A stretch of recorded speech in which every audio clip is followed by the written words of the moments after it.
तर आता आपण हे गौरीकुंड जवळ पोहोचलेलो आहे।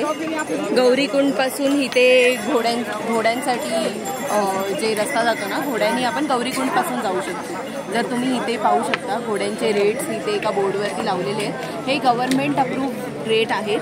तर सोनप्रयाग पासून केदारनाथ बेस कॅम्प, सोनप्रयाग पासून गौरीकुंड असे वेगवेगळे रेट आहेत इथे। तर टोटल डिस्टन्स आहे सोनप्रयाग पासून केदारनाथ कॅम्प इज 23 किलोमीटर असं आहे। आणि इथे आता आम्ही गौरीकुंडमध्ये इथे गरम पाण्याचं कुंड आहे आणि बेसिकली देवीचं मंदिर आहे। पण आम्ही इथे थांबलो नाही भरपूर वेळ। गरम पाण्याचं पाणी तर गरम आहे पण अतिशय गढूळ झालेलं आहे, तर त्याच्यामुळे आम्ही इथे नाही थांबलो आणि आता आम्ही इकडनं पुढे निघालो। तर हे बघा घोडे, पालखी असं सगळ्या फॅसिलिटी तुम्हाला अवेलेबल आहेत। इथून तुम्ही तुमच्या कन्व्हिनियन्सप्रमाणे निघू शकता।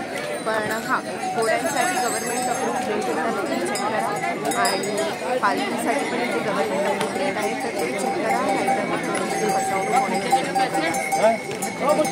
आता आम्ही जवळजवळ 6-7 किलोमीटरवरती आलेलो आहे। अजून 17-18 किलोमीटर बाकी आहे। वरती जाता प्रवास मी तुम्हाला पुढे दाखवते। तोपर्यंत जय श्री केदारनाथ।